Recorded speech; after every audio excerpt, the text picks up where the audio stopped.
നമ്മുടെ വീട്ടുമുറ്റത്ത് നിൽക്കുന്ന വൃക്ഷത്തിൽ പോലും നമ്മൾ അത് ത്വയ്യിബത്താകണം, പരിശുദ്ധമാകണമെന്നാണ്. അതുകൊണ്ടാണ് വിശുദ്ധമായ ഖുർആൻ സൂറത്ത് ഇബ്രാഹീമിൽ അല്ലാഹ് പരിചയപ്പെടുത്തുകയാണ്. ഒരു വിശ്വാസിയുടെ ഉദാഹരണം അല്ലാഹ് പറയുമ്പോൾ അത് എങ്ങനെയാണ് പറഞ്ഞതെന്നറിയോ? അലം തറ കൈഫ ലറബല്ലാഹു മസലൻ, അലം തറ കൈഫ ലറബല്ലാഹു മസലൻ കലിമതൻ ത്വയ്യിബാ കശദറത്തിൻ ത്വയ്യിബാ. അല്ലാഹു പരിചയപ്പെടുത്തുന്നത്, സഹോദരങ്ങളെ, ഒരു മനുഷ്യന്റെ ഏറ്റവും നല്ല ഉദാഹരണം പറയാൻ അല്ലാഹു മനുഷ്യന്റെ ഉപമ പറഞ്ഞത് പരിശുദ്ധമായ വൃക്ഷത്തോടാണ്.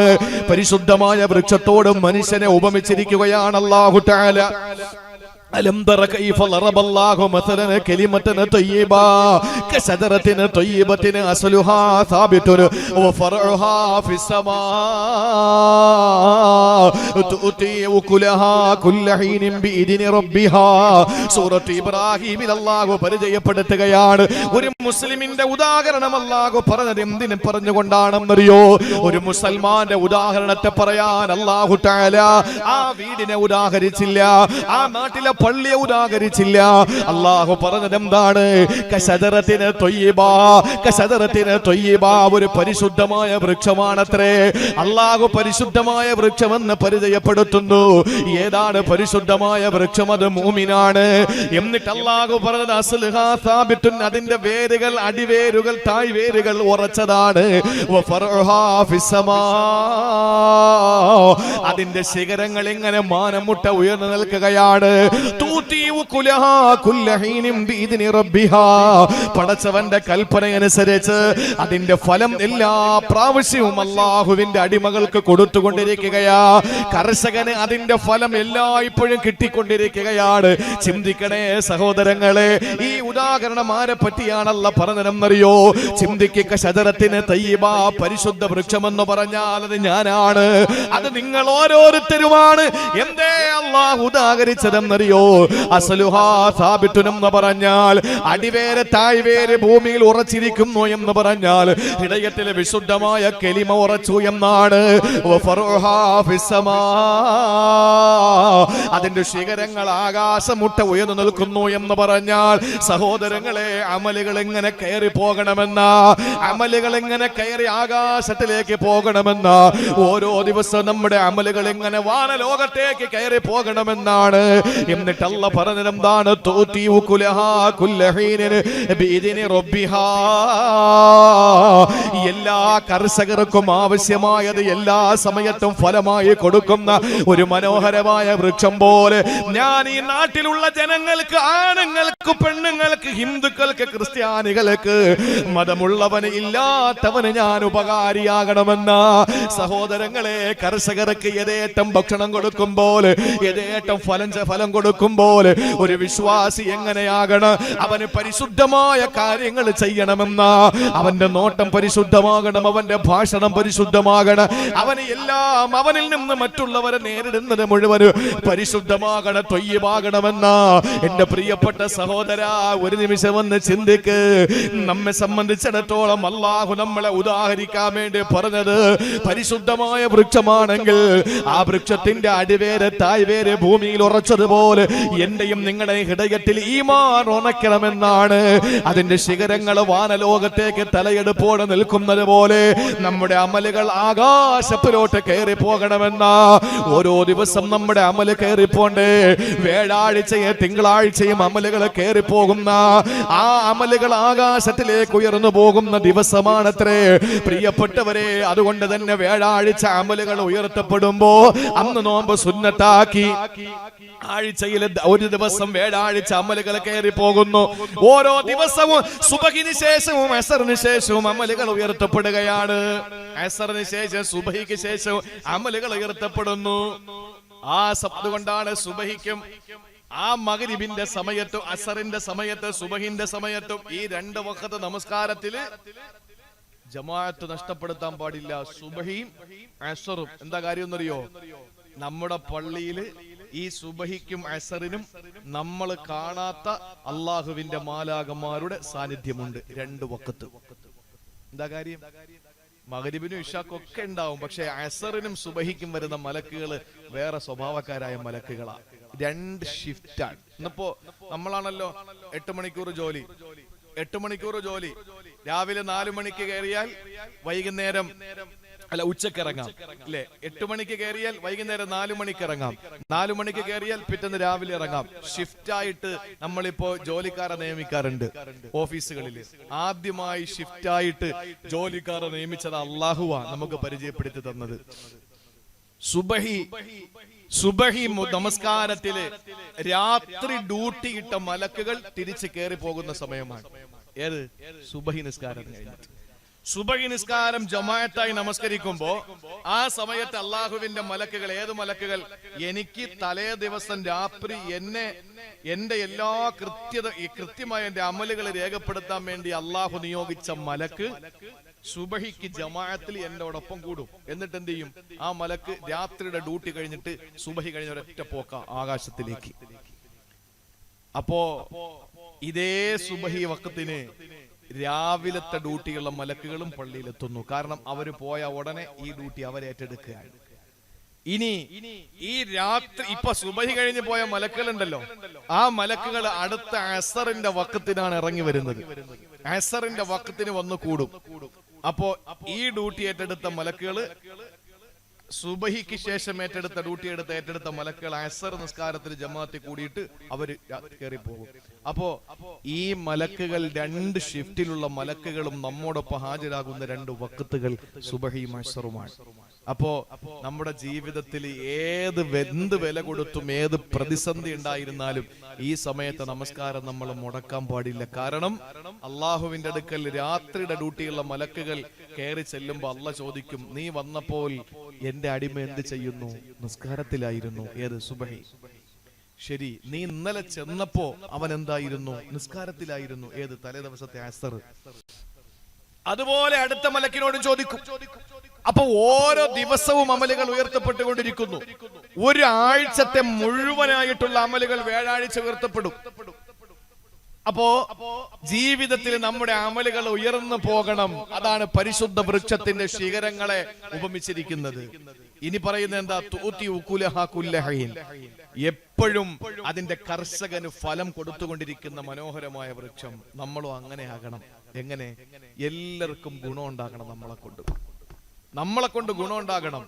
ഗുണമില്ലാത്തവൻ മരിച്ചാൽ, ഗുണമില്ലാത്തവന് മരണപ്പെട്ടാൽ ആ നാട് മുഴുവന് സന്തോഷിക്കുമെന്ന അള്ളാന്റെ ഹബീബ് നബി മുഹമ്മദ് മുസ്തഫ സല്ലല്ലാഹു അലൈഹി വസല്ലമ തങ്ങൾ പറയുകയാണ്, ഒരു മനുഷ്യന് മരണപ്പെടുമ്പോൾ ഒന്നുകിൽ അവന് സന്തോഷിക്കുന്നവനാകും, അല്ലെങ്കിൽ സന്തോഷിപ്പിക്കുന്നവനാകും. എങ്ങനെയാണ് സന്തോഷിക്കുക? അവന് നല്ലവനാണെങ്കിൽ അവന് ജീവിതത്തിൽ ചെയ്ത എല്ലാ കർമ്മങ്ങളുടെയും പ്രതിഫലം വാങ്ങാൻ പോവുകയാണ്. അതുകൊണ്ട് അവന് സന്തോഷമാണ്. ഇനി ചില ആളുകളും സന്തോഷിക്കുകയില്ല, മറ്റുള്ളവരെ സന്തോഷിപ്പിക്കും. അവരാരെന്നറിയോ? ഈ നാട്ടിൽ ഗുണമില്ലാതെ കിടക്കുന്ന സാധനങ്ങളാണ്.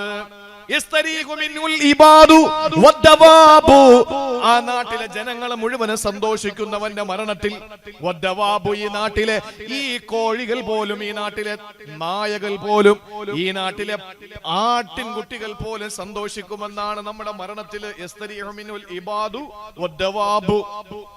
ഈ നാട് പോലുവഴി ഈ നാടും ഈ നാട്ടിൽ താമസിക്കുന്ന എല്ലാ ആളുകളും സന്തോഷിക്കുമെന്നും മരിച്ചു കിട്ടിയല്ലോ എന്ന്. അപ്പോ നമ്മൾ ജനങ്ങൾക്ക് ഉപകാരമുള്ളവരാകണം. നമ്മൾ ജനങ്ങൾക്ക് ഉപകാരം. അപ്പൊ മുഅ്മിനായ ഒരു മനുഷ്യനെ നമ്മളെ പരിചയപ്പെടുത്താൻ, ഒരു വ്യക്തി എന്ന എന്നെ പരിചയപ്പെടുത്താൻ അള്ളാഹു പരിചയപ്പെടുത്തിയത് എന്റെ വീട്ടുമുറ്റത്ത് നിൽക്കുന്ന വൃക്ഷം പരിശുദ്ധ വൃക്ഷത്തോടാണ്. അപ്പൊ നമ്മുടെ ജീവിതത്തിൽ പരിശുദ്ധി എന്ന് പറയുന്ന, ത്വയ്യിബത്ത് എന്ന് പറയുന്നത് നമുക്ക് ഒഴിച്ചുകൂടാൻ പറ്റാത്തൊരു കാര്യമാണ്. ജീവിതത്തിൽ ഒഴിച്ചുകൂടാൻ പറ്റാത്ത കാര്യമാണ്. അത് കഴിഞ്ഞോ എന്റെ പ്രിയപ്പെട്ട സഹോദരങ്ങളെ, നമ്മൾ ശ്വസിക്കുന്ന വായു പോലെ ത്വയ്യിബത്താകണം. നമ്മൾ ശ്വസിക്കുന്ന വായു പോലും ത്വയ്യിബത്താകണം.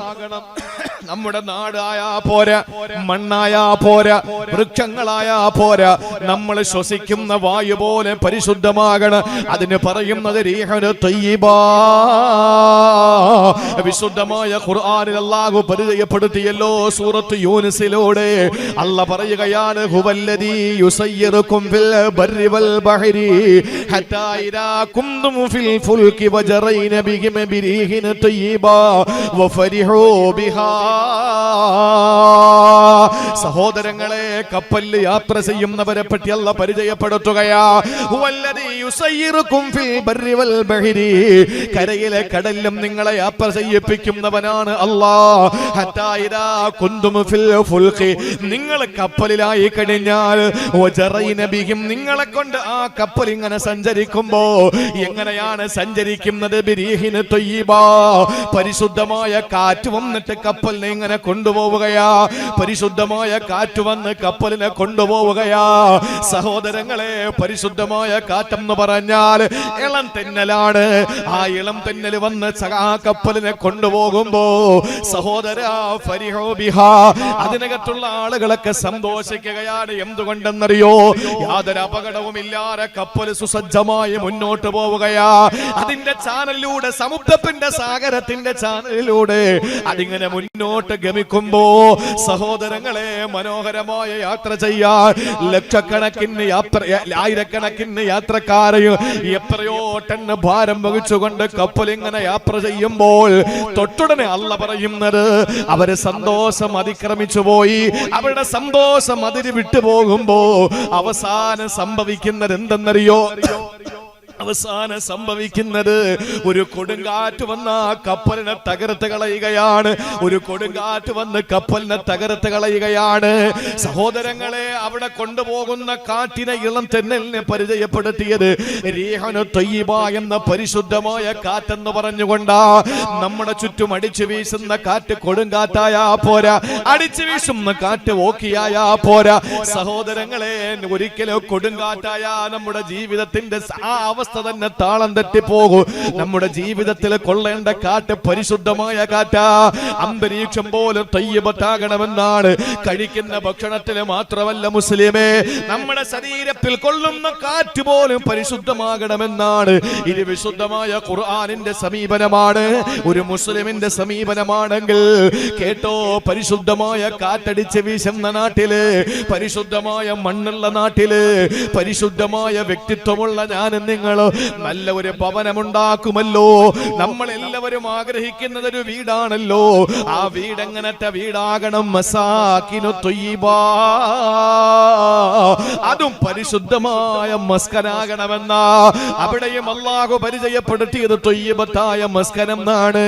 സൂറത്തു തൗബയിൽ നമുക്ക് കാണാം, അല്ലാഹ് പറയുന്നുണ്ട് വഅദല്ലാഹുൽ മുഅ്മിനീന വൽ മുഅ്മിനാതി ജന്നാതി തജ്രി മിൻ തഹ്തിഹൽ അൻഹാർ ഖാലിദീന ഫീഹാ വമസാകിന ത്വയ്യിബാ ഫീ ജന്നാതി അദ്നിൻ.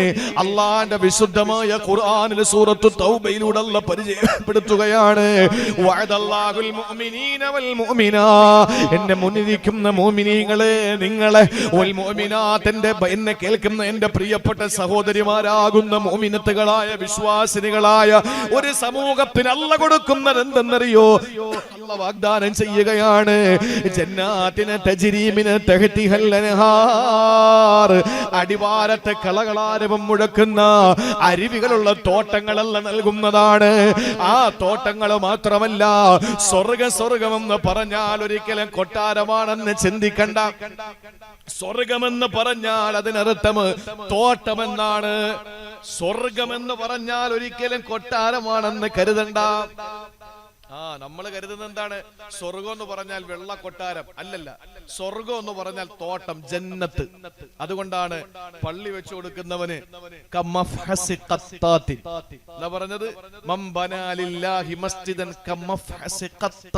ഒരു കുരുവിക്കൂടിന്റെ അളവ് ഒരാൾ ഒരു പള്ളി വെച്ചു കൊടുത്താൽ ബനല്ലാഹു ലഹു ബൈതൻ ഫിൽ ജന്ന, തോട്ടത്തിൽ അല്ലാഹു ഒരു കെട്ടിടം പണിത് കൊടുക്കും. അപ്പൊ നമ്മള് ഇവിടെ നിന്ന് ചില അമലുകൾ, ഈ വീട് നിർമ്മിക്കേണ്ട ചില കാര്യങ്ങളുണ്ട്, അത് ചെയ്യാതെ അല്ലാഹ് നീ എനിക്ക് സ്വർഗന്താ, അല്ലാഹ് സ്വർഗന്താ എന്ന് പറഞ്ഞാൽ വെറും തോട്ടം മാത്രം അല്ലാഹ് തന്നേക്കും. അപ്പൊ വീടുണ്ടാക്കാനുള്ള കാര്യം കൂടെ ചെയ്തിട്ട് പോണം. വീടുണ്ടായാൽ വൃക്ഷത്തൈ നട്ടുപിടിപ്പിക്കണമെന്നല്ലേ ദുനിയാവിൽ? ഏതാ? സുബ്ഹാനല്ലാഹി വൽഹംദുലില്ലാഹി വലാ ഇലാഹ ഇല്ലല്ലാഹ് വല്ലാഹു അക്ബർ ഒരു റിപ്പോർട്ടിൽ, സുബ്ഹാനല്ലാഹ് അത് മറ്റൊരു റിപ്പോർട്ടിൽ. തസ്ബീഹ് ചൊല്ലിയാൽ അവന് നാളെ ആ സ്വർഗത്തിൽ അഥവാ തോട്ടത്തില് അവന് വൃക്ഷങ്ങളെ സസ്യങ്ങളെ നട്ടുപിടിപ്പിക്കുമെന്ന് നബി മുഹമ്മദ് മുസ്തഫ. അവന് തോട്ടമുണ്ടെന്നേ അർത്ഥമുള്ളൂ സ്വർഗം എന്ന് പറഞ്ഞാൽ. അപ്പൊ എന്താ പറഞ്ഞത്? വിശുദ്ധ ഖുർആൻ പറഞ്ഞു, ഒരു മോമിനായ മനുഷ്യനും ഒരു മോമിനായ ആണിനും പെണ്ണിനും അള്ളാഹു വഅദ ചെയ്യുന്നു ജന്നാത്തിൻ തോട്ടം. തോട്ടം തജ്രീമിൻ തഹ്തിഹാ, തോട്ടത്തിന്റെ അടിവാരത്ത് കൂടി ഒഴുകുന്നു അൽ അൻഹാറു, നദികൾ. എന്നിട്ടോ അല്ല തോട്ടവും അരുവിയും മാത്രമല്ല തരുന്നത്, ഖാലിദീന ഫീഹാ, ആ തോട്ടത്തിൽ അവരെ ശാശ്വതരാകും. മാത്രമല്ല വമസാകിന ത്വയ്യിബാ, പരിശുദ്ധമായ വീടും അവിടെ ആ തോട്ടത്തിൽ അല്ലാഹു പണി കഴിപ്പിക്കുന്നതാണ്. ഫി ജന്നാത്തി ആദിൻ, ഏദൻ തോട്ടത്തില് അല്ലാഹു തആല മനോഹരമായ ഒരു വീടും നിനക്ക് നിർമ്മിച്ചു തരും. അപ്പൊ മുഅ്മിനാകണം. മുഅ്മിനായ അല്ലാഹു തരുന്നത് മസാകിന ത്വയ്യിബ, പരിശുദ്ധമായ വീട്, പരിശുദ്ധമായ വീട്.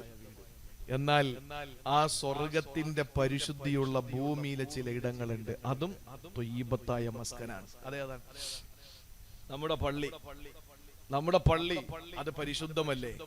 ആ പരിശുദ്ധമായ പള്ളി എന്ന് പറയുന്നത് അള്ളാഹുവിന്റെ പരിശുദ്ധ സ്വർഗത്തിന് സമാനമാണ്. സ്വർഗത്തിന് സമാനമാണ്. നമ്മുടെ മദ്രസകൾ അത് സ്വർഗത്തിന് സമാനമാണ്. അതുകൊണ്ടാണല്ലോ പറഞ്ഞത്, അള്ളാന്റെ റസൂല് പറഞ്ഞത് എന്താണ്? നിങ്ങൾ നടന്നു പോകുമ്പോ സഹാബത്തെ ഇൽമിന്റെ സദസ് കണ്ടാൽ നിങ്ങൾ അതിനകത്ത് കയറി ഇരിക്കണം എന്ന് അപ്പുറം വ്യക്തമാക്കി നബി തങ്ങൾ അങ്ങ് പറഞ്ഞു കൊടുക്കാതെ അള്ളാഹുവിന്റെ റസൂല് പറഞ്ഞു, നിങ്ങൾ നടന്നു പോകുമ്പോ ചില തോട്ടങ്ങൾ, സ്വർഗത്തിന്റെ തോട്ടം കാണും, അവിടെ നിങ്ങൾ കയറി ഒന്ന് മേഞ്ഞിട്ട് പോകണം എന്ന് പഠിപ്പിച്ചു നബി മുഹമ്മദ് മുസ്തഫ. അതേതാ? ഈ ഇൽമിന്റെ മജ്ലിസാണ്. ഇൽമിന്റെ മജ്ലിസാൻ, മദ്രസകൾ അള്ളാഹുവിന്റെ സ്വർഗത്തിന്റെ തോപ്പ. അതുകൊണ്ടാണ് ഏതെങ്കിലും ഒരു വ്യക്തി ഇൽമു പഠിക്കാൻ വേണ്ടി, വഅള് കേൾക്കാൻ വേണ്ടി ഇറങ്ങി വീട്ടിൽ നിന്ന് വന്ന വഴിയിൽ പാതി വഴിയിൽ മരിച്ചുപോയാൽ നിങ്ങൾ രക്ഷപ്പെട്ടു. കാരണം സ്വർഗത്തിന്റെ വഴിയിലാണ് അവൻ പ്രവേശിച്ചത്, അവന് സ്വർഗം ഉറപ്പാണ്. മദ്രസയിൽ പഠിക്കാൻ പോകുമ്പോ മരണപ്പെട്ടാൽ, ദറസിൽ പഠിക്കാൻ പോകുമ്പോ മരണപ്പെട്ടാൽ രക്ഷപ്പെട്ടു. ഇൽമിനെ തേടിയുള്ള വഴികളിൽ മരണപ്പെട്ടു പോകുന്നവന് സ്വർഗമുണ്ടെന്ന് പറയാൻ കാരണം അവൻ സ്വർഗത്തിലേക്കാണ് നടന്നു പോയത്.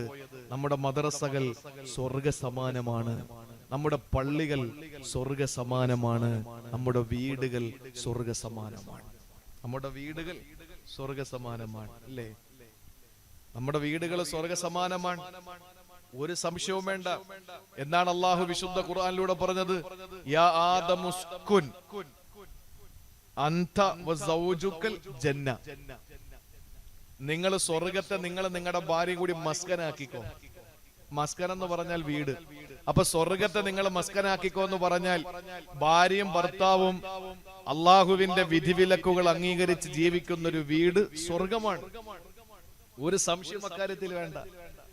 ഭാര്യ, മക്കൾ, മാതാപിതാക്കൾ സന്തോഷത്തോടു കൂടി ഒരു വീട്ടിൽ കഴിയുന്നു. നമ്മുടെ ഈ കുറക്കോട് എന്ന് പറയുന്ന ഈ പ്രദേശത്ത് ഒരു വാപ്പ, ഒരു ഉമ്മ, അവരുടെ കുഞ്ഞു മക്കള്, അല്ലെങ്കിൽ വാപ്പ, ഉമ്മ, മരുമകൾ, മകൻ, അവരുടെ ഫാമിലി, അല്ലെങ്കിൽ മകൾ, മരുമകൻ, അവരുടെ ഫാമിലി, അങ്ങനെ എല്ലാവരും സന്തോഷത്തോടു കൂടി ദീനനുസരിച്ച് ജീവിക്കുന്നവരായാൽ ഇവർക്ക് കിട്ടുന്ന പ്രതിഫലം എന്തെന്നറിയോ?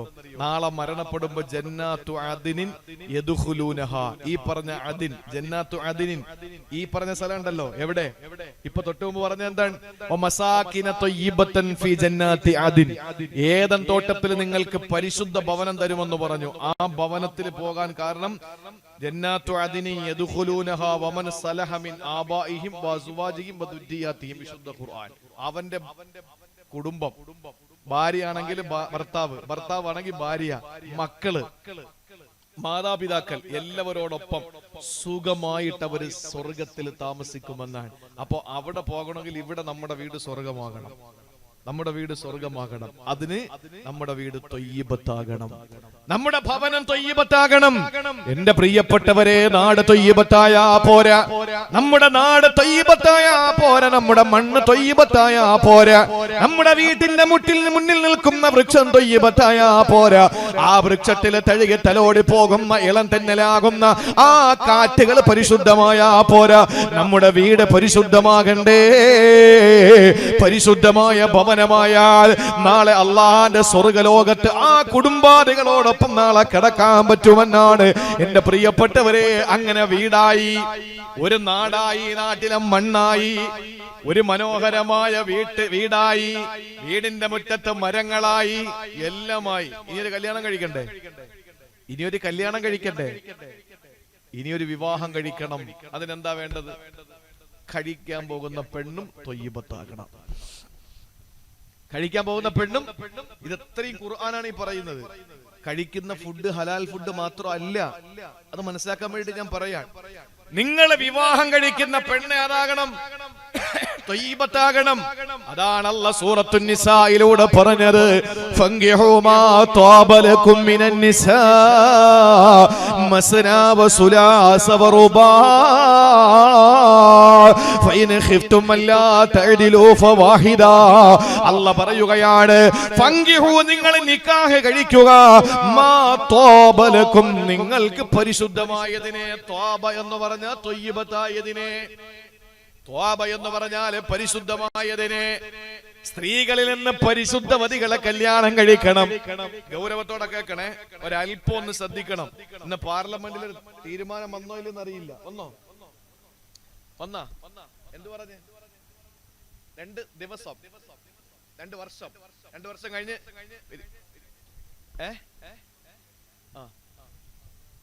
ആസൂത്രണം ചെയ്യും. 2 വർഷം കഴിഞ്ഞിട്ട് ആ നിയമം പ്രാബല്യത്തിൽ വരൂ എന്ന് പറയുന്നു. രക്ഷപ്പെട്ടു. എന്താ കാര്യം എന്നറിയോ? പ്രസിഡന്റ് ഒപ്പിടണമെങ്കിൽ 2 വർഷം കഴിയണം. ഒരു നിമിഷം നിങ്ങളൊന്ന് ആലോചിച്ച് നോക്കിയേ, ഈ സമുദായം എത്ര വേദനിച്ചെന്നറിയോ? ഈ സമുദായത്തിന് 18 വയസ്സുള്ളപ്പോ കെട്ടിച്ചു വിട്ട് ബാധ്യത ഒഴിക്കണമെന്നുള്ളത് കൊണ്ടല്ല. 18 വയസ്സായി ഒരു പെണ്ണിന്റെ പ്രായത്തിന്റെ മനോഹാരിത എന്ന് പറയുന്നത് എത്ര വയസ്സാണ്? 17 to 18. അതാണ് എഴുത്തുകാരും ചിന്തകരും മുഴുവനും പറയുന്നത്.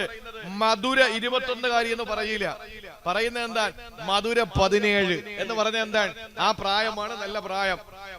പക്വതയില്ലെന്ന് ആര് പറഞ്ഞു? പക്വതയില്ലെന്ന് ആരാ പറഞ്ഞത്? ഇന്നത്തെ പെൺകുട്ടികൾക്ക് പക്വത വരുന്നത് 17ാമത്തെ വയസ്സിൽ. അവർക്ക് പക്വത വരില്ലേ? ആ പക്വത വരുന്ന ഒരു പെണ്ണിനെ വിവാഹം കഴിപ്പിച്ചയക്കുന്നതിനു വേണ്ടി തീരുമാനമെടുക്കുമ്പോൾ ആ തീരുമാനമെടുക്കുന്ന പ്രിയപ്പെട്ട വാപ്പ കഷ്ടപ്പെട്ട് തന്റെ പൊന്നുമോളെ നിക്കാഹ് കഴിപ്പിച്ച്, അല്ലെങ്കിൽ ഒരു പ്രൊപ്പോസൽ വന്ന് അതിനു വേണ്ടി പണിയെടുത്ത് എൻഗേജ്മെന്റ് കഴിഞ്ഞാൽ എത്ര മാതാപിതാക്കൾ വിളിച്ചു പറഞ്ഞിട്ടുണ്ടെന്നറിയോ? ഒന്ന് നിക്കാഹ് കഴിച്ചെങ്കിലും വെക്കണം ഉസ്താദേ. അവർ തമ്മിൽ ഫോൺ വിളിയുണ്ട്, അവര് ഇടയ്ക്കൊക്കെ സ്കൂളിലും കോളേജിലും പോയി കാണുന്നുണ്ട്. അള്ളാഹു അറിയുന്ന രീതിയിൽ നമുക്കൂടെ അതിന് കാരണക്കാരായ നമുക്കൂടെ ശിക്ഷ കിട്ടൂലേ, അതുകൊണ്ട് നിക്കാഹ് കഴിപ്പിച്ചങ്ങ് വെക്കാം, കല്യാണം പിന്നെ നടത്താം എന്ന് പറഞ്ഞിട്ട് എത്ര മാതാപിതാക്കൾ നിക്കാഹ് കഴിപ്പിച്ചു വെക്കുന്നു. പെണ്ണുങ്ങൾ മോശക്കാരി ആയതുകൊണ്ടല്ല, മറിച്ച് വിവാഹ നിശ്ചയം കഴിഞ്ഞല്ലോ, അതുകൊണ്ട് ആ പെൺകുട്ടിയെ ഒന്ന് ഫോണിൽ വിളിച്ചിട്ട് അവളുടെ സുഖവിവരങ്ങൾ ചോദിക്കുന്ന പ്രതിശ്രുത വരൻ അവളെ വിളിക്കൽ നിഷിദ്ധമാണ്. അത് നമ്മൾ പഠിച്ചിട്ടുള്ളതാണ്. അതുകൊണ്ട് തന്നെ നിക്കാഹ് കഴിപ്പിച്ചു വെക്കുന്നു പല വീടുകളിലും. ഞാനൊന്ന് ചോദിച്ചോട്ടെ, ഈ 21 വയസ്സ് വേണോന്ന് പറയുമ്പോൾ എന്താ സംഭവിക്കുന്നതെന്നറിയോ? ഇവിടെ ഒരാൾ പ്രായപൂർത്തിയാകുന്ന പ്രായം 18ആണ്. വോട്ടർ പട്ടികയിൽ നമുക്ക് പേര് വരികയും വോട്ടവകാശം വരികയും ചെയ്തത് 18ാമത്തെ വയസ്സാണ്, അല്ലേ? 21 അല്ലല്ലോ, 18 വയസ്സായ ഒരു, ഞാൻ വളരെ സിമ്പിൾ ആയിട്ട് പറഞ്ഞുതരാം. 21 വയസ്സ് വേണം വിവാഹത്തിന് എന്ന് പറയുന്നതിലുള്ള അതിന്റെ പിന്നിലുള്ള ഒരു അപ്രായോഗികത, അതാണ് ഈ പറയാൻ പോകുന്നത്. എന്താണെന്നറിയോ? 18 വയസ്സായ ഒരു പെണ്ണ്, കൊറക്കോടുള്ള ഒരു പെണ്ണ്, 18 വയസ്സായ കൊറക്കോടുള്ള ഒരു ചെറുപ്പക്കാരൻ, രണ്ടുപേരും ഇവിടെ ഈ വഴിയരികിൽ നിന്നുകൊണ്ട് അവരുടെ ഇഷ്ടത്തിനൊത്ത് എന്ത് ചെയ്താലും നമുക്കൊന്നും പറയാൻ പറ്റില്ല. ഇനി നമ്മൾ കൊണ്ടൊന്ന് കേസ് കൊടുത്തെന്നിരിക്കട്ടെ, വാപ്പ കണ്ടിട്ട് കേസ് കൊടുത്തെന്നിരിക്കട്ടെ, കോടതിയിൽ വിളിപ്പിച്ചിട്ട് പെണ്ണിനോട് ചോദിക്കും, എന്തായി ചെയ്തത്? നിന്റെ ഇഷ്ടപ്രകാരം തന്നെയാണോ? അതെ, എന്റെ ഇഷ്ടപ്രകാരമാണ്. ശരി, പൊക്കോളൂ, ഇന്ത്യയുടെ നിയമം അതാ, നിങ്ങളെ വെറുതെ വിട്ടിരിക്കുന്നു, സ്വയം ഇഷ്ടപ്രകാരം ചെയ്തതല്ലേ, അതുകൊണ്ട് കുഴപ്പമില്ല. എന്നാൽ ആ വാപ്പ കരഞ്ഞുകൊണ്ട് വീട്ടിൽ വന്നു. ഇനി ഈ വാപ്പ 18 വയസ്സായ മകൾക്ക് ഒരു വിവാഹാലോചന ഉണ്ടാക്കി, കഷ്ടപ്പെട്ട് ആരിൽ നിന്നൊക്കെയോ കടം വാങ്ങി 10 പവൻ ഉണ്ടാക്കിയിട്ട് ഈ മകളെ ഈ കുറക്കോട് പള്ളിക്കകത്ത് വെച്ച് കുറച്ച് ആളുകളെയൊക്കെ വിളിച്ചു കൂട്ടിയിട്ട് കുറച്ച് ഭക്ഷണം ഉണ്ടാക്കി കൊടുത്ത് പാവപ്പെട്ട ഉപ്പ ആ പൊന്നുമോളെ തനിക്ക് വേണ്ടി കണ്ടെത്തിയ പുതിയാപ്പയുടെ കൈ പിടിച്ചേൽപ്പിച്ചിട്ട് പൊന്നുപോലെ നോക്കണേ, പൊന്നുപോലെ നോക്കണേ, ഉസബ്ബിജുക അലാമ അമറല്ലാഹു തആല ബിഹി മിൻ ഇംസാകിൻ ബിമഅറൂഫിൻ ഔ തസ്രീഹിൻ ബിഇഹ്സാൻ. നിനക്ക് പറ്റില്ല എന്ന് കണ്ടാൽ ഈ കൊടുത്ത ചോറൊക്കെ ഞാൻ സഹിച്ചോളാം, നീ അടിച്ചു പൊട്ടിക്കാതെ എന്റെ വീട്ടിൽ കൊണ്ടുവന്നാക്കണം എന്നതിന്റെ അർത്ഥം. അങ്ങനെ ഒരു പെണ്ണിന്റെ വാപ്പ പെണ്ണിനെ ഒരു പുതിയാപ്പയുടെ കയ്യിൽ പിടിച്ചേൽപ്പിക്കുന്നത് 18ാമത്തെ വയസ്സിലാണെങ്കിൽ പ്രസിഡന്റ് ഒപ്പുവെച്ചാൽ വാപ്പാകത്ത് പോകും. ഇതേ പെണ്ണ് വേറൊരു പുരുഷനുമായിട്ട് എവിടെയെങ്കിലും സല്ലപിക്കുന്നത് കണ്ടാൽ വാപ്പ പരാതി കൊടുത്താലും വാപ്പാക്കെതിരെ വല്ല പെണ്ണിനെതിരെ കേസ് ഉണ്ടാവൂല. കാരണം സ്വന്തം ഇഷ്ടപ്രകാരം എന്തുമാവുന്ന കാലമാണ്. നിങ്ങളൊന്ന് ആലോചിച്ച് നോക്കിയേ, ഇതിൽ എന്ത് യുക്തിയാണ്? അനുവദനീയമായ മാർഗത്തിൽ ഒരു പെണ്ണിനെ വിവാഹം കഴിപ്പിച്ചയക്കാനുള്ള സൗകര്യം നിഷേധിക്കപ്പെടുന്നു. അതേപോലെ ആ പെണ്ണിന് 18 വയസ്സായി കഴിഞ്ഞാൽ ആരുമായിട്ടും എന്തുമാകാൻ കഴിയുന്നു എന്നൊരവസ്ഥ എത്തപ്പെടുന്നു. അങ്ങനെ ഒരു രാജ്യത്തിന് നിയമമുണ്ടായാൽ ഒന്ന് ചിന്തിച്ചു നോക്കിയേ. അള്ളാഹു നമുക്ക് മനസ്സിലാക്കാനുള്ള തൗഫീക്ക് തരട്ടെ. അതുകൊണ്ട് എന്ത് വില കൊടുത്തും ആ വിഷയത്തിനെതിരെ, അല്ലാതെ മുസ്ലിം ഉമ്മത്തിനെ സംബന്ധിച്ചിടത്തോളം 21 വയസ്സ് വരെ നമ്മൾക്ക് നമ്മുടെ മക്കൾക്ക് ഭക്ഷണം കൊടുക്കുന്നതിന് തടസ്സമുണ്ടെന്നോ അല്ലെങ്കിൽ നമുക്കെതിരെ ബാധ്യതയാണെന്നോ ഉള്ളതിന്റെ പേരിലല്ല, മറിച്ച് ആ പ്രിയപ്പെട്ട പൊന്നുമോളെ അനുവദനീയമായ മാർഗത്തിൽ അവളെ ഒരു മനുഷ്യന്റെ കയ്യിൽ ഏൽപ്പിച്ചിട്ട് ആ ഒരു കടമ പൂർത്തീകരിച്ച് ആ പ്രിയപ്പെട്ട മകൾ നല്ലൊരു ജീവിതം കാണാനുള്ള ആഗ്രഹത്തിന്റെ പേരിലാണ്. അപ്പൊ നമ്മൾ വിവാഹം കഴിക്കാൻ വേണ്ടിയിട്ട് തിരഞ്ഞെടുക്കുന്ന പെണ്ണാരാകണം? ത്വയ്യിബത്താകണം. അതാണ് അള്ള പറഞ്ഞത്, ത്വയ്യിബത്തായ നിലയിലുള്ള പെണ്ണുങ്ങളെ നീ വിവാഹം കഴിക്കണം. എങ്ങനെ? മസ്ന 2 എണ്ണം വേണോ? സുലാസ് 3 എണ്ണം വേണോ? റുബാ 4 എണ്ണം വേണോ? വെട്ടിക്കോ. നിങ്ങൾ ചെരുപ്പൊന്നും ഊരണ്ട പെണ്ണുങ്ങൾ, ബാക്കി കൂടെ പറഞ്ഞോട്ടെ. 2 എണ്ണോ 3 എണ്ണോ 4 എണ്ണോ നിങ്ങൾക്ക് കെട്ടാം എന്ന് പറഞ്ഞാൽ നടന്ന് പെണ്ണ് കെട്ട് എന്നല്ല ഇതിന്റെ അർത്ഥം. ആ കാലഘട്ടത്തിൽ 10ഉം 200ഉം 400ഉം പെണ്ണിനെ കെട്ടുന്നവരോട് ഇസ്ലാം പഠിപ്പിച്ചു, നിങ്ങൾ അത്രയും കെട്ടരുത്, 1 കെട്ട്, വേണമെങ്കിൽ 2 എണ്ണം ആയിക്കോ, ഇനി അപ്പുറത്ത് വേണമെങ്കിൽ 3 എണ്ണം ആയിക്കോ, ഇനി അങ്ങേ അറ്റം വേണമെങ്കിൽ 4 എണ്ണം ആയിക്കോ, 5ാമതൊരു പെണ്ണിനെ നീ കെട്ടരുത്. ഫൈൻ ഖിഫ്തും അല്ലാ തഅദിലു. ഈ 2, 3, 4 എന്ന് പറഞ്ഞത് നീതിയോടെ നിനക്ക് അവരെ നോക്കാൻ പറ്റുമെങ്കിലാണ്, ഇല്ലെങ്കിൽ ഫവാഹിദ, ഒരു പെണ്ണിൽ നീ സംതൃപ്തനാകണമെന്ന് ഖുർആൻ. എവിടെയാണ് ഇതിന്റെ അർത്ഥം? എവിടെയാണ് ഇതിൽ മോശമുള്ളത്? ഇസ്ലാം പറഞ്ഞത് 4 കെട്ട്. ഇന്നിപ്പോ ആളുകൾ പറയാ 4 കെട്ട അനുവാദം കൊടുക്കുന്നു, 4 കെട്ട അനുവാദം കൊടുക്കുന്നു. എടാ, ഒരു പെണ്ണ് കെട്ടുന്നതിലും അള്ളാഹു നിയമം വെച്ചു. എന്താ നിയമം എന്നറിയോ? ആഗ്രഹമുണ്ടോ പെണ്ണ് കെട്ടണോന്ന്? നിനക്ക് ആഗ്രഹമുണ്ട്. ആഗ്രഹം മാത്രം പോരാ, ആരോഗ്യമുണ്ടോ? ഉണ്ട്, ആരോഗ്യമുണ്ട്. അത് മാത്രം പോരാ, കയ്യിൽ പൈസ ഉണ്ടാ മഹർ കൊടുക്കാൻ? ഉണ്ട്. എന്നാ നീ പോയി പെണ്ണ് കെട്ട്. അള്ളാഹുവേ, എനിക്ക് ആരോഗ്യമുണ്ട്, ആഗ്രഹമുണ്ട്, പക്ഷെ മഹർ കൊടുക്കാനൊന്നുമില്ല എന്ന് നീ അധ്വാനിക്ക് പോയി പൈസ ഉണ്ടാക്കിയിട്ട് പെണ്ണ് കെട്ടിയാ മതി. ഇനി പൈസയൊക്കെ ഉണ്ട്, ആഗ്രഹമില്ല, പിന്നെ എന്തിനാ നീ പെണ്ണ് കെട്ടുന്നത്? ഇനി ആഗ്രഹമുണ്ട്, പൈസയുണ്ട്, പക്ഷേ ആഗ്രഹവും പൈസ ഒക്കെ എന്റെ കയ്യിലുണ്ട്, ആരോഗ്യമില്ല, എന്നാലും നീ പെണ്ണ് കെട്ടരുത്. എന്ത് വേണം? നിനക്ക് ഈ പറയുന്നതിൽ ഏതെങ്കിലും ഒന്നിൽ ഷർതൊക്കാതെ വന്നാൽ നീ മര്യാദയ്ക്ക് ആ പള്ളിക്കകത്ത് കയറി നോമ്പും പിടിച്ചിരിക്കണമെന്ന് നബി മുഹമ്മദ് മുസ്തഫ ഫഅലൈഹി ബിസ്സൗം. നീ നോമ്പ് പിടിച്ചുകൊണ്ട് നീ വീട്ടിനകത്ത് അടങ്ങി കഴിയണം. അത് നിനക്ക് നിന്റെ വികാരത്തിൽ നിന്ന് നിന്നെ മാറ്റിക്കളയുന്ന ഒരു പ്രക്രിയയാണ്. നോമ്പ് പിടിച്ച് നീ ഇബാദത്തെടുത്ത് നീ നിന്റെ വികാരത്തിൽ നിന്ന് മാറി നിൽക്കണം. ആരോഗ്യമില്ലെങ്കിലും കൊടുക്കാം മഹർ നിന്റെ കയ്യിലില്ലെങ്കിലും. ഇത് പറയുന്ന മുസ്ലിമീങ്ങളുടെ ഇസ്ലാമിനോട് പറയാണ്, നടന്ന് പെണ്ണ് കെട്ടാൻ ഇസ്ലാം അനുവാദം കൊടുക്കുന്നു എന്നല്ല. 100ഉം 200ഉം കെട്ടി സമൂഹത്തിന്റെ മുമ്പിൽ വന്നിട്ട് പറഞ്ഞു അരുത്, അങ്ങ് അറ്റം പോയ 4. ഈ 4 പറയുന്നത് തന്നെ നിനക്ക് നീതിയോടുകൂടി, നീതി എന്ന് പറഞ്ഞാലേ നിസ്സാര കാര്യമല്ല. ഒളിച്ചു പോയി പെണ്ണ് കെട്ടുന്നവരെ സൂക്ഷിക്കണം. അറിയില്ല എന്ന് പറഞ്ഞിട്ട് ഇവിടെ ഒരു പെണ്ണ് വേറെ എവിടെയെങ്കിലും പോയി ഒരു പെണ്ണ് കെട്ടിയാൽ സൂക്ഷിക്കണം. രാത്രി ഓഹരിച്ചു കൊടുക്കുന്നതിൽ നിങ്ങൾ തുല്യത കാണിക്കണം. രാത്രി ഓഹരിച്ചു കൊടുക്കുന്നതിൽ, കഴിക്കുന്ന ഫുഡിൽ ഒരു പെണ്ണിന്റെ വീട്ടിൽ വേളയും മറ്റൊരുത്തിന്റെ വീട്ടിൽ വാളയും വാങ്ങിക്കൊടുത്താലും നീ അള്ളാഹുവിന്റെ മുമ്പിൽ സമാധാനം പറയേണ്ടി വരും. ഒരു സംശയമില്ല. ഒരുത്തിയുടെ വീട്ടിൽ ചൂരയും മറ്റൊരുത്തിയുടെ വീട്ടിൽ പാരയും വാങ്ങിക്കൊടുത്താലും നിനക്ക് പ്രശ്നമാണ്. നീ നീതിയോടുകൂടി നീ വർത്തിക്കണം. കഴിക്കുന്ന ഭക്ഷണത്തിലും കിടക്കുന്ന കിടക്കയിലും നീ അവൾക്ക് കൊടുക്കുന്ന മറ്റുള്ള സൗകര്യങ്ങളിലൊക്കെ നീതി പുലർത്താൻ നിനക്ക് കഴിയോ? എന്നാൽ മാത്രമേ നീ ഒന്നിനപ്പുറത്തിനെ പറ്റി ചിന്തിക്കാൻ പാടുള്ളൂ. ഇല്ലെങ്കിൽ ഫവാഹിദ, ഒരെണ്ണത്തിൽ നീ ഉറപ്പിക്കണം, നീ അത് അവസാനിപ്പിക്കണമെന്ന് വിശുദ്ധ ഖുർആൻ. നമ്മുടെ വിഷയം അതല്ല. എങ്ങനെയുള്ള പെണ്ണാകണം? ഫംഗിഹൂ മാ താബലകും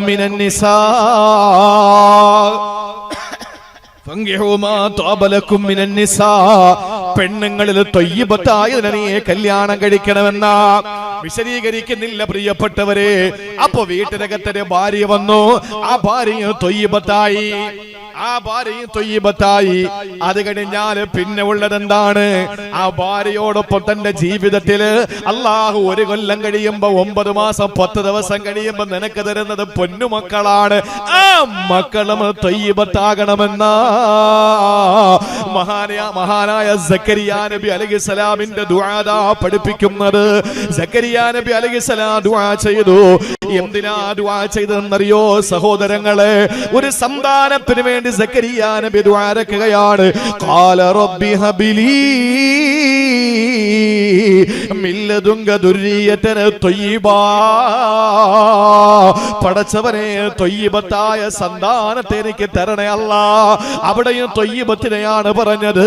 വീട് ത്വയ്യിബത്തായ പോരാ, നാട് ത്വയ്യിബത്തായ പോരാ, മണ്ണ് ത്വയ്യിബത്തായ പോരാ, വൃക്ഷങ്ങൾ ത്വയ്യിബത്തായ പോരാ, വ്യക്തിത്വം ത്വയ്യിബായ പോരാ, കഴിക്കുന്ന ഭാര്യ ത്വയ്യിബത്തായ പോരാ, സന്താനങ്ങളും അങ്ങനെ ആകണം. അതുകൊണ്ടാണ് ദുആ ചെയ്തത്. റബ്ബി ഹബിലി മിൻ ലദുങ്ക ദുർരിയതൻ ത്വയ്യിബാ, പടച്ചവനെ ത്വയ്യിബത്തായ ഒരു ദുർരിയത്തിനെ എനിക്ക് തരണേ അല്ലാ. ഇന്ന് മക്കൾ പിഴച്ചു പോകുമ്പോൾ ദ്വാരക്കുന്നു അല്ലേ? എപ്പോഴാ ദ്വാരക്കേണ്ടത്? ദുആ ചെയ്യേണ്ടത് മക്കള് പിഴച്ചു പോകുമ്പോ ആ മക്കളെ കൈ പിടിച്ചിട്ട് നേരെ കൊണ്ടുവന്ന് ഉസ്താദിന്റെ മുമ്പിൽ എത്തിയിട്ട് പറയുന്നു, ഉസ്താദേ നിങ്ങൾ എങ്ങനെയെങ്കിലും ഒന്ന് ദ്വാരന്ന് നന്നാക്കിത്താ, നിങ്ങളൊരു നൂലെങ്കിലും ഓതി കൊടുത്തിട്ടൊന്ന് നന്നാക്കിത്ത. ഇത് പറയേണ്ടത് മക്കള് കഞ്ചാവ് വെച്ച് നടക്കുന്ന പ്രായത്തിലല്ല. അടക്കയാണെങ്കിൽ നമ്മുടെ ഈ അരയിൽ വെക്കാം, പക്ഷെ അടക്ക മരമായ പിന്നെ വെക്കാൻ പറ്റൂല എന്ന് പറഞ്ഞാലും മക്കള് പിഴച്ചിട്ടല്ല ദ്വാരക്കേണ്ടത്. സക്കരിയാ നബി ദ്വാരന്നത് എപ്പോഴാണ്? ഹന്ന ബീവി മറിയം ബീവിക്ക് വേണ്ടി ദ്വാരന്നത് എപ്പോഴാണ്? സഹോദരങ്ങളെ, ഇബ്രാഹിം നബി അലൈഹിസ്സലാം ഇസ്മായിൽ എന്ന പ്രവാചകന് വേണ്ടി ദ്വാരന്നത് എപ്പോഴാണ്? സക്കരിയാ നബി തനിക്ക് വരാൻ പോകുന്ന പുത്രനെ പറ്റി ദ്വാരന്നത് ഭാര്യ ഗർഭിണിയായപ്പോഴല്ല, സഹോദരങ്ങളെ പ്രസവിച്ചതിന് ശേഷമല്ല, മക്കള് വളർന്നു വരുമ്പോഴല്ല, വളർച്ച മുരടിക്കുമ്പോഴല്ല, മതപരമായി പിന്നോക്കം നിൽക്കുമ്പോഴല്ല. എപ്പോഴാണ്? വിവാഹ പ്രായമെത്തുമ്പോ, വിവാഹം കഴിക്കുമ്പോ ആ സമയത്ത് നീ ദുആരക്കണ. റബ്ബി ഹബിലി ദുർരിയതൻ ത്വയ്യിബാ, അല്ലാഹുവേ ത്വയ്യിബത്തായ സന്താനങ്ങളെ തരണേ അല്ലാ. എന്നാ നീയോ ദ്വാരക്കുന്നില്ല. നിനക്ക് വേണ്ടി ദ്വാരക്കുമ്പോഴെങ്കിലും ഒരു ആമീൻ പറ. അതാണ് നിക്കാഹിന്റെ സദസ്സുകളുടെ നോക്ക്. നിക്കാഹിന്റെ സദസ്സിൽ നോക്ക്, പുതിയാപ്പിളയെ കൊണ്ടിരുത്തിയിട്ട് എല്ലാം കഴിഞ്ഞ് കബുൽത്തും അതുപോലെ തന്നെ കബൂലും ഈജാബും ഒക്കെ കഴിഞ്ഞ് എല്ലാം കഴിഞ്ഞിട്ട് ഞാൻ നിങ്ങളുടെ മകളെ പിന്നെ എന്റെ മകളെ നിങ്ങൾക്ക് വിവാഹം കഴിപ്പിച്ച് തന്നിരിക്കുന്നു എന്നൊക്കെ പറഞ്ഞ സല്ലല്ലാഹു തആല വസല്ലം എല്ലാം പറഞ്ഞിട്ട് ഫാത്തിഹ ഫാത്തിഹ അടിച്ചിട്ട് ഫാത്തിഹയും ഇഖ്ലാസും മുഅവ്വദത്തൈനിയും ഒക്കെ ഓതിയിട്ട് ഖതീബ് ദുആരക്കും. നമ്മൾ കരുതുന്നത് എന്താ, ഇത് മഹല്ലിന്റെ സംവിധാനത്തിന്റെ ഒരു മാമൂലാണത്രേ. ദുആ ചെയ്യാതെ ഇമാം സദസ്യത്തിന് വന്നു നോക്കട്ടെ. ആ പള്ളിയിൽ അടുത്ത ഇമാം സുബഹിക്ക് വേറെ ഇമാം വരും. നിക്കാഹിന്റെ വേദിയിൽ നിന്ന് ഇമാം ദുആരക്കാതെ ഇറങ്ങി വന്നു നോക്കട്ടെ, എന്താ സംഭവിക്കുക? ആ പള്ളിയിൽ വേറെ ഇമാമാകും. നീ അങ്ങനെ അല്ലെങ്കിൽ വേറെ ഏതെങ്കിലും വകുപ്പിന്റെ പള്ളിയായിരിക്കണം. ഈ അടുത്ത സമയത്ത് പറഞ്ഞ ഒരു നിക്കാഹിന് വിളിച്ചൊരു സഹോദരൻ, ഞാൻ പറഞ്ഞു ഞാൻ ഉണ്ടാവൂല. അവൻ പറഞ്ഞു ഒന്ന് വന്നെങ്കിൽ കൊള്ളാം. ഞാൻ പറഞ്ഞു ഞാൻ ഉണ്ടാവുമെങ്കിൽ വരാന്ന് പറഞ്ഞു. അപ്പൊ പിറ്റേന്ന് തന്നെ വിളിച്ചിട്ട് പറഞ്ഞു നിങ്ങൾ ഇല്ലാത്ത തന്നെ നന്നായി, ആകെ പ്രശ്നമായി. എന്തു പറ്റി?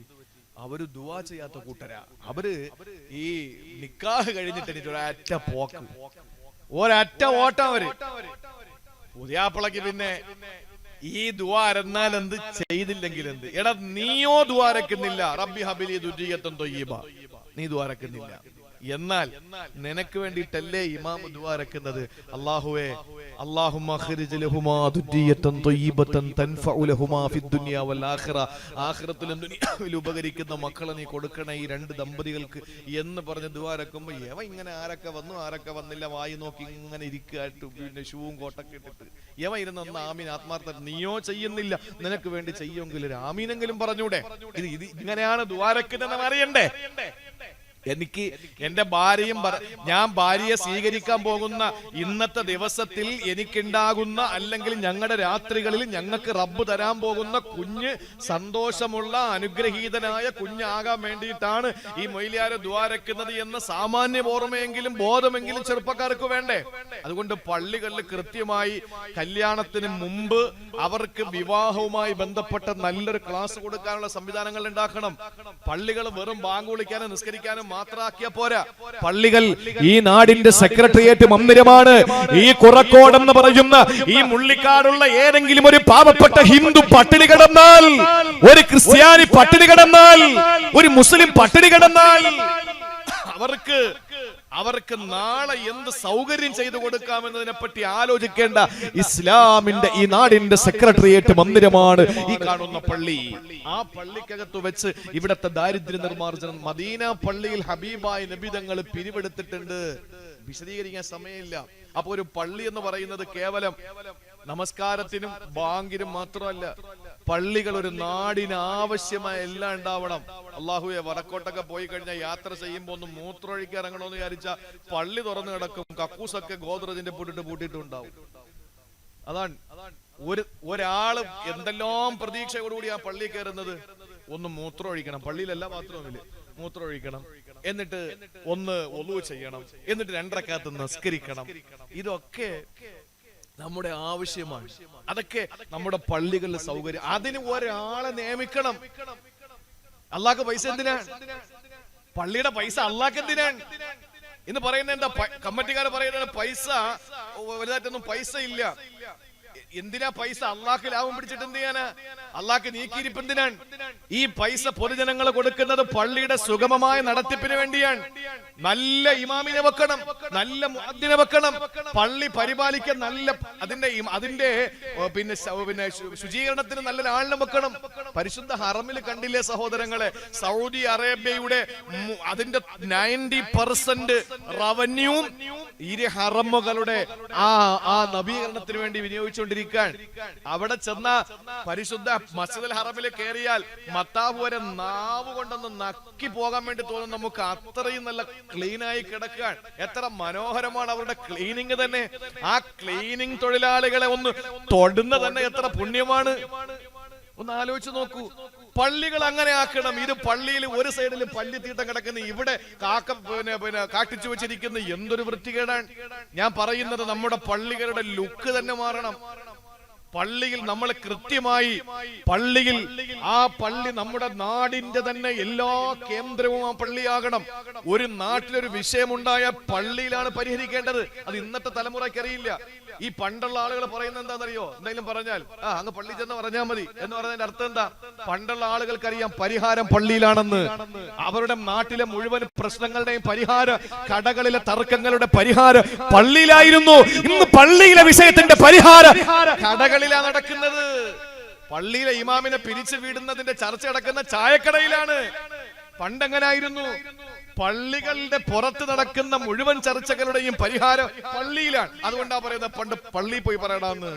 എന്റെ പ്രിയപ്പെട്ട സഹോദരങ്ങളെ, അതുകൊണ്ട് നമ്മുടെ പള്ളികൾ അങ്ങനെയാകണം. അള്ളാഹു അനുഗ്രഹിക്കട്ടെ. അപ്പൊ ഞാൻ പറഞ്ഞു വന്നത്, നമ്മുടെ മക്കൾ നമുക്ക് അനുഗ്രഹീതമാകണം. അതിന് ദുആ ചെയ്യേണ്ടത് നിക്കാഹിന്റെ വേദിയിൽ വെച്ചാകണം ദ്വാരക്കേണ്ടത്. കല്യാണം കഴിക്കുന്ന സമയത്തും അതിന് മുമ്പുമാണ് റബ്ബേ എനിക്ക് തൊയ്യിബത്തായ മക്കളെ തരണേ എന്ന് പറയേണ്ടത്. അല്ലാതെ LKG കൊണ്ടുവന്നാക്കിയിട്ട് ടീച്ചറൊക്കെ മുഖത്തടിച്ചിട്ട് വരുന്ന മക്കളെ കൊണ്ടുവന്ന് നിർത്തിയിട്ട് പടച്ചോനെ ഇനി എത്ര ഏലസ് കെട്ടി കൊടുത്താലും ഈ മിന്നലേറ്റ അടിച്ചു പോകുന്ന അല്ലാതെ ഒരു രക്ഷയില്ല. ഒരിക്കലും ആ മക്കൾ നന്നാവൂല. നന്നാകേണ്ടത് തുടക്കത്തിലാണ്. അതുകൊണ്ട് ആദ്യമേ നമ്മൾ ദ്വാരക്കണം. അതാണ് സക്കരിയ നബി ദ്വാരന്നത്. നിന്റെ സന്താനം എങ്ങനെയാകണം? ഖാല റബ്ബി ഹബിലി ദുമില്ലദുങ്ക ദുദിയതന ത്വയ്യിബതന ഇന്നക സമീഉദ് ദുആ. അല്ലാഹുവേ നീ ദുആ കേൾക്കുന്നവനാണ്. അതുകൊണ്ട് എനിക്ക് നീ ഉത്തരം നൽകണേ അല്ലാഹ്, ഉത്തരം നൽകണേ തമ്പുരാനേ. അപ്പൊ വീട്ടിലെ ഭാര്യ മക്കളൊക്കെ തൊയ്യിബത്തായി. അപ്പൊ എന്തൊക്കെയായി? നമ്മുടെ നാടായി, നാട്ടിലെ ഓരോ മണൽത്തരികളായി, നമ്മുടെ വീട്ടുമുറ്റത്ത് നിൽക്കുന്ന വൃക്ഷങ്ങളായി, നമ്മുടെ വീടായി, നമ്മുടെ ഭാര്യയായി, നമ്മുടെ മക്കളായി. അൽഹംദുലില്ലാഹ് എല്ലാം തൊയ്യിബത്ത്, എല്ലാം തൊയ്യിബത്തായി. അങ്ങനെ മക്കളൊക്കെ ആകുമ്പോ നമ്മുടെ മനസ്സൊന്ന് മാറും. നമ്മൾ ചിന്തിക്കും, പടച്ചവനെ ഇനി പഴയതുപോലെ കളിച്ചു നടന്നാ പറ്റൂല. ഇനി പഴയതുപോലെ ഞാന് ആളുകളോടൊപ്പം കളിച്ചു നടന്നാ, കൂട്ടുകൂടി നടന്നാ പറ്റില്ല. ഇനി ഞാൻ മേലിറങ്ങി പണിയെടുക്കണം. ഇനി ഞാൻ അധ്വാനിക്കണം. എന്റെ മക്കൾക്ക് ആഹാരം കൊടുക്കണം. എന്റെ ഭാര്യയ്ക്ക് ഭക്ഷണം കൊടുക്കണം. അതുകൊണ്ട് ഞാൻ ഇനി അധ്വാനിക്കണം. ആ അധ്വാനം തൊയ്യിബത്താകണമെന്നാ, അധ്വാന ത്വയ്യിബത്താകണമെന്നാണ് വിശുദ്ധമായ ഖുർആൻ സൂറത്തുൽ ബഖറ. അല്ലാഹ് പറയുകയാണ്, യാ അയ്യുഹല്ലദീന ആമനൂ അൻഫിഖൂ മിൻ ത്വയ്യിബാതി മാ കസബതും, മിൻ ത്വയ്യിബാതി മാ കസബതും. നിങ്ങൾ അധ്വാനിച്ചതിൽ നിന്ന് ത്വയ്യിബത്തിന് നിങ്ങൾ എടുത്ത് ധർമ്മം ചെയ്യണമെന്നാ. സഹോദരങ്ങളെ ചിന്തിക്കണേ, നമ്മുടെ അധ്വാന ത്വയ്യിബത്താകണമെന്നാ. നമ്മൾ അധ്വാന ത്വയ്യിബത്താകണം. നമ്മൾ ഹലാലായ അധ്വാനം നമ്മളെ ഹലാലായ നിലയിൽ അധ്വാനിക്കുമ്പോൾ ആ അധ്വാനത്തിന്റെ മഹത്വം എന്തെന്നറിയോ? ഒരൊറ്റ സംഭവം മാത്രം പറയാ. എന്റെ ഏതെങ്കിലും പ്രവാസികൾ ഇത് കേൾക്കുന്നെങ്കിൽ, ഗൾഫ് രാജ്യത്തുള്ള മുഴുവൻ പ്രവാസികളും, എല്ലാ പ്രവാസികളും, ദീനിനോട് മതവിജ്ഞാന വേദികളോട് താല്പര്യമുള്ളവരൊക്കെ കേൾക്കാറുണ്ട്. അങ്ങനെ കേൾക്കുമ്പോൾ നിങ്ങൾ വിദേശ രാജ്യത്ത് നിങ്ങളുടെ പ്രിയപ്പെട്ട പൊന്നുമക്കളുടെ കിളിക്കൊഞ്ചല്, അവരുടെ കളി, അവരുടെ തമാശ, അവരുടെ കുഞ്ഞിളം ആ ചുണ്ടിൽ നിന്ന് അവരുടെ പ്രിയപ്പെട്ട പൊന്നുമക്കളുടെ ആ കുഞ്ഞിളം ചിരി, ആ മോണയിൽ പല്ലില്ലാത്ത മോണ കാട്ടിയുള്ള പുഞ്ചിരി, അത് കാണാനുള്ള ഭാഗ്യമില്ലാതെ അങ്ങ് മണലാരുണ്യത്തിൽ പണിയെടുക്കുന്ന പ്രവാസികൾ, ബാപ്പമാര്, അവര് കല്യാണം കഴിഞ്ഞ് 6, 7, 8 മാസം കഴിഞ്ഞപ്പോ യാത്രയായവരാ. വരാൻ കഴിയുന്നില്ല. അങ്ങനെ അവിടെ നിൽക്കുന്നു. കുട്ടിക്ക് 2, 3 വയസ്സായി, എന്നിട്ടും വരാൻ പറ്റുന്നില്ല. ഒന്ന് ആലോചിച്ച് നോക്കിയേ. വന്നാൽ 2, 3 മാസം നിൽക്കും കുട്ടി. ഉമ്മാടെ ഒക്കത്ത് നിന്ന് വാപ്പാടെ അടുത്തേക്ക് വരുന്ന സമയമാകുമ്പോ വാപ്പ അടുത്ത യാത്ര തുടങ്ങി, അല്ലേ? പെട്ടെന്ന് വന്നോടനെ വാപ്പാന്ന് വിളിച്ചോണ്ട് ചാടൂലല്ലോ മക്കള്. അപ്പം വാപ്പയുമായിട്ട് ഇണങ്ങി വരുന്ന സമയമാകുമ്പോഴേക്ക് വാപ്പാക്ക് അടുത്ത് പോകാനായി. ഒരു ദിവസം താമസിച്ചാൽ പിന്നെ അവന്റെ ജീവിതം അതോടെ തീർന്നു. അങ്ങനെ കഷ്ടപ്പെട്ട് 10, 20, 30 വർഷം ഗൾഫിൽ നിന്ന് കല്യാണം കഴിപ്പിച്ച് തിരിച്ച് അവളെ മോളെ കെട്ടിച്ചു വിട്ടു. വീണ്ടും ഗൾഫിലേക്ക് പറന്നു. അവിടെ ചെന്ന് അവസാനം എല്ലാ അസുഖവും പിടിച്ച് വില കൂടിയ വിസ എടുത്ത് പോയവൻ വില കുറഞ്ഞ ഏറ്റവും വില കുറഞ്ഞ വസ്തുവായി, വില കുറഞ്ഞ ഭക്ഷണം കഴിച്ച്, വില കുറഞ്ഞ തുണി ഉടുത്ത്, വില കുറഞ്ഞ മനുഷ്യനായി തിരികെ നാട്ടിലേക്ക് എത്തുമ്പോ ഇത്രയും നാൾ അധ്വാനിച്ചതില് നല്ല നിലയിൽ, എന്നാ ഞാൻ 10-30 കൊല്ലം ഗൾഫിൽ നിന്നല്ലേ, എന്നാ നല്ല വയറ് നിറച്ചെനിക്ക് കഴിക്കണം എന്ന് പറഞ്ഞിട്ട് ഏത് ഗൾഫുകാരനാ കഴിക്കുന്നത്? ഗൾഫുകാരന്റെ മുമ്പിൽ ഭാര്യ ഭക്ഷണം കൊണ്ട് കൊടുക്കുമ്പോ പറയും, ഇതൊന്നും എനിക്ക് കഴിച്ചുകൂടാ, ചപ്പാത്തി മാത്രം, ഇല്ലേ? മധുരം നന്നായിട്ട് ഉപയോഗിക്കാൻ, ഷുഗർ ഉപയോഗിക്കാൻ പറ്റില്ല. ഇതൊക്കെ അവിടത്തെ അധ്വാനത്തിൽ നിന്ന് തനിക്ക് കിട്ടിയതിന്റെ ബാക്കി പത്രമാണ് ഷുഗറും ഈ അസുഖങ്ങളൊക്കെ. ഇതെല്ലാം പിടിച്ചിങ്ങ് വന്നു. അപ്പോഴോ മകളും മകളുടെ ഭർത്താവിനോടൊപ്പമാണ്. ആകെ കണ്ടത് എണ്ണി എടുത്താൽ കൃത്യമായി 10-40 ദിവസം മാത്രം കണ്ടിട്ടുണ്ട്. അല്ലാതെ വേറെ ഒന്നും തന്റെ ജീവിതത്തിൽ കണ്ടിട്ടില്ല. ഈ ഗൾഫുകാരന്റെ ദുനിയാവ് എന്ത് ദുനിയാവാ? കാരണം ഇവിടെ നിന്നാൽ ജോലിയില്ല, വല്ലാതെ പെട്ടുപോകുന്ന ഒരു സമൂഹം. എത്ര ദുആ അപ്പോഴാണ് നമ്മളെ പരാതി എന്താണെന്നറിയോ? അവൻ വന്നിട്ട് അവൻ ഒരു സ്പ്രേ തന്നാൽ എന്താ, അവന് ഒരു കോടാലി തൈലം തന്നാൽ എന്താണ്, ഒരു നഖം വെട്ടി തന്നാൽ എന്താണ്? നമ്മുടെ പരാതിയാണ്. എന്റെ പ്രിയപ്പെട്ട സഹോദരങ്ങളെ, യവൻ വരുന്നതിന്റെ തലേ ദിവസം 10 രൂപയ്ക്ക് കിട്ടുന്ന ചൈനീസ് മേള പോലുള്ള വലിയ ഷോപ്പിൽ പോയിട്ട് കിട്ടുന്ന പൈസക്ക് പിടിച്ചു വെച്ചതിൽ നിന്ന് ഇങ്ങനെ ഓരോരുത്തരെ ഓർത്തെടുക്കും. എന്റെ വീടിന്റെ അപ്പുറത്താറുണ്ട്, ഇപ്പുറത്താറുണ്ട്, കുട്ടികൾ എത്ര, വലിയവരെത്ര, മുതിർന്നവരെത്ര, പെണ്ണുങ്ങളെത്ര എന്ന് എണ്ണം എടുത്തിട്ട് കൃത്യമായി എണ്ണം എടുക്കണമെങ്കിൽ ഒന്നിനെ വിട്ടുപോയതാണ്. ഇവര് പോയത് ഈ ഈത്തപ്പനെ പിടിച്ച് കുലുക്കിയിട്ട് റിയാല് പറക്കാനല്ലല്ലോ. അവർ പോകുന്ന ആ പ്രവാസികളുടെ കഷ്ടപ്പാട് അറിയണമെങ്കിൽ ഒരിക്കലും നമ്മൾ അവിടെ പോകണം. ഉംറയ്ക്ക് പോകുന്ന സമയത്ത് ഇതേ ജില്ലയിൽപ്പെട്ട ഇവിടെ നിന്ന് 10-12 കിലോമീറ്റർ മാത്രം ദൂരമുള്ള ഒരു നാട്. ആ നാട്ടില് ഒരു സഹോദരൻ, അതിന് ഉമ്മാന്റെ 1ാമത്തെ ആണ്ടാണ്. ഉമ്മ പോകുമ്പോ മകന് സന്തോഷത്തോടെ യാത്രയാക്കിയ ഉമ്മ പിറ്റേ വർഷം മരണപ്പെട്ടു. 2 കൊല്ലമായി, 1ാമത്തെ ആണ്ട്. അപ്പോ ഉംറയ്ക്ക് ഞാൻ ഉണ്ടെന്നറിഞ്ഞപ്പോ വിളിപ്പിച്ചിട്ട് പറഞ്ഞു, ഒന്ന് ദ്വാരക്കാൻ റൂമിൽ ചോദിച്ചു. അങ്ങനെ ഞാൻ ചെല്ലുമ്പോ ഞാൻ കരുതി അദ്ദേഹം ഇങ്ങനെ പിന്നെ സാധാരണ നമ്മൾ ഇവിടെയൊക്കെ എവിടെയെങ്കിലുമൊക്കെ പിന്നെ ആണ്ടിന് പോകുന്നത് പോലെ പിന്നെ ഇങ്ങനെ കാത്തു നിൽക്കുന്നു എന്ന് പറഞ്ഞിട്ടാണ് ഞാൻ അവിടെ പോകുന്നത്. ഞാൻ ചെല്ലുമ്പോൾ അദ്ദേഹം അവിടെ ഇല്ല. ഞാൻ ചോദിച്ചു, നിങ്ങൾ എവിടെ? ഞാൻ ഇപ്പൊ വരാം ഉസ്താദ് എന്ന് പറഞ്ഞു. നോക്കുമ്പോ അദ്ദേഹത്തിന്റെ ജോലിയുടെ ഇടയിൽ നിന്ന് ഒരു അരമണിക്കൂർ അദ്ദേഹം അവധി പറഞ്ഞിട്ട് പെട്ടെന്ന് ഇറങ്ങി വരിക, കുറച്ച് പിന്നെ ഫുഡും വാങ്ങിക്കൊണ്ട് വന്നപ്പോൾ അദ്ദേഹത്തിന്റെ റൂമില് ഒരു വലിയ പേപ്പർ എഴുതി ഒട്ടിച്ചിരിക്കുകയാണ്. എന്താണെന്നറിയോ? അവിടെ 3 കട്ടിലാണ്, ഒരു കട്ടിലിന് 4 പേരാണ്. അങ്ങനെ 12 പേര് കിടക്കുന്ന ഒരു ചെറിയ കെട്ടിടം, ഒരു ചെറിയ റൂം. ആ 12 പേര് ഒരു കട്ടിലിന് മുകളിലും താഴെയായിട്ടും ബർത്ത്. ട്രെയിനിന്റെ അവസ്ഥ പോലെയാ അങ്ങനെ കിടക്കുന്നത്. മൂത്രമൊഴിക്കാൻ മുട്ടിയാൽ പോലും മുകളിൽ നിർത്തും, താഴോട്ട് ഇറങ്ങൂല. കാരണം എന്താ? കഷ്ടപ്പെട്ട് പണിയെടുത്തിട്ട് വന്ന് കിടക്കുക. താഴോട്ട് ഇറങ്ങുന്നതിന്റെ കൂട്ടത്തിൽ താഴെ കിടക്കുന്നവൻ ഉണർന്നാലോ അന്നത്തെ കാര്യം, അവന്റെ കാര്യം പോയി, കാരണം ഉറക്കം പോയി. അതുകൊണ്ട് അവിടെ കടിച്ച് പിടിച്ച് അവിടെ കഷ്ടപ്പെട്ട് കിടക്കുന്ന ഒരു പ്രവാസി. ആ പ്രവാസി പാവപ്പെട്ട ആ സഹോദരന്റെ റൂമിൽ ഒരു പേപ്പറിൽ ഒട്ടിച്ചിരിക്കുന്നു, കക്കൂസ് വൃത്തിയാക്കേണ്ടവർ. ഇങ്ങനെ പേരെഴുതിയിട്ടിരിക്കുക. ഓരോ ദിവസം അങ്ങനെ റൗണ്ട്സ് ഇങ്ങനെ കറങ്ങി വരും അല്ലേ? എന്നിട്ട് റൂം വൃത്തിയാക്കേണ്ടവർ, പാചകം ചെയ്യേണ്ടവർ, ഇങ്ങനെ ഓരോ ലിസ്റ്റ് ഇങ്ങനെ ഇട്ടിരിക്കുകയാണ്. ഇങ്ങനെയൊക്കെ കഷ്ടപ്പെട്ട് അവരുടെ ഗൾഫിന്റെ അത്തർ, അവരുടെ ഊതിന്റെ മണം നാട്ടി വരുമ്പോഴേ ഉള്ളൂ കൂട്ടരെ, നാട്ടിൽ വരുമ്പോഴേ ഉള്ളൂ. നിന്റെ ഭർത്താവ് പുറത്തിറങ്ങുമ്പോൾ വിദേശ പെർഫ്യൂം അടിച്ചുകൊണ്ട് ഇറങ്ങുന്ന ആ മണമുണ്ടല്ലോ, അത് ഈ നാട്ടിൽ വരുമ്പോഴേ ഉള്ളൂ. വിദേശത്ത് പോയാ നിന്റെ ഭർത്താവിന്റെ ദുർഗന്ധം കാരണം നിനക്ക് അടുക്കാൻ പറ്റില്ല. കാരണം അത്രയും അധ്വാനിച്ച് കഷ്ടപ്പെട്ടിട്ടാണ് ഒരു ചെറിയ പെർഫ്യൂം വാങ്ങിക്കൊണ്ടുവരുന്നത്. ഈ പ്രവാസികൾ, ഞാൻ പറഞ്ഞു വന്നത്, ഇതിനിടയിലും ഇതുപോലുള്ള സദസ്സുകൾ, പ്രസംഗം കേൾക്കുന്ന ആളുകളുണ്ട്. ഇന്നലെ ഞാൻ കർണാടകയില്, ദക്ഷിണ കന്നഡ ജില്ലയില് സൽമാറ എന്ന പ്രദേശത്താണ് ഇന്നലെ ഈ സമയത്ത് ഞാൻ പ്രസംഗിച്ചത്. അവിടെ പ്രസംഗം കഴിഞ്ഞ് രാവിലെ ഞാൻ അവിടെ നിന്ന് രാവിലെ അവിടെ നിന്ന് തിരിച്ചു ഞാൻ ഇവിടെ വന്നു. ഞാൻ പറയുന്നത്, ഇങ്ങനെ വരുമ്പോ ഒരു സഹോദരൻ, പ്രവാസിയായ സഹോദരൻ, അതെനിക്കൊരു മെസ്സേജ് അയച്ചു. ഉസ്താദെ, ഇന്നലെ തിരക്കിനിടയിൽ പകുതിയെ കേൾക്കാൻ പറ്റുള്ളൂ, ബാക്കി പകുതി ഇന്ന് രാവിലെ കേട്ടു, അൽഹംദുലില്ലാ പ്രസംഗം കേട്ടു എന്ന് പറഞ്ഞിട്ട് ഞാൻ പറയുന്നത്, ഇങ്ങനെയൊക്കെ ഉള്ള സമയത്ത് പ്രസംഗം കേൾക്കുന്ന എന്റെ പ്രവാസികളുണ്ട്. എനിക്ക് നിങ്ങളോട് പറയാനുള്ളത് ഒരൊറ്റ ഹദീസാ, അള്ളാഹുവിന്റെ ഹബീബ് സല്ലല്ലാഹു അലൈഹി വസല്ലം പറഞ്ഞ ഒരു ഹദീസാ. ഇവിടെ വളയം പിടിച്ച് ജീവിക്കുന്നവരില്ലേ, ഇവിടെ ഓട്ടോറിക്ഷ ഓടിച്ച് ജീവിക്കുന്നവരില്ലേ, ഇവിടെ മൺവട്ടിയും മൺകോരിയും കുന്താലിയും പിക്കാസും എടുത്ത് പാടത്ത് പണിയെടുക്കുന്നവരില്ലേ, അള്ളാഹുവിന്റെ ഹബീബ് സല്ലല്ലാഹു അലൈഹി വസല്ലമ തങ്ങൾ പറഞ്ഞു, നിങ്ങളുടെ പാപങ്ങളെ പൊറുപ്പിക്കപ്പെടാൻ നമസ്കാരത്തിന് കഴിയും, നോമ്പിന് കഴിയും, സക്കാത്തിന് കഴിയും, ഹജ്ജിനും ഉംറയ്ക്കും നിങ്ങളുടെ പാപങ്ങൾ പൊറുപ്പിക്കാൻ കഴിയും. നമസ്കാരം കൊണ്ടും ഹജ്ജ് കൊണ്ടും ഉംറ കൊണ്ടും പൊറുക്കാത്ത ചില പാപങ്ങളുണ്ട്. ആ പാപങ്ങളെ പൊറുപ്പിക്കാൻ ദുനിയാവിൽ അല്ലാഹു വെച്ചിട്ടുള്ള ഒരു കാര്യമാണ് അൽ ഹമ്മു. നിങ്ങളുടെ കുടുംബത്തിന് വേണ്ടിയിട്ട് കഷ്ടപ്പെടുന്ന പൊരുത്തപ്പെടുന്നതിന്റെ പേരിൽ നിങ്ങൾ അനുഭവിക്കുന്ന ടെൻഷൻ എന്ന് നബി മുഹമ്മദ് മുസ്തഫ.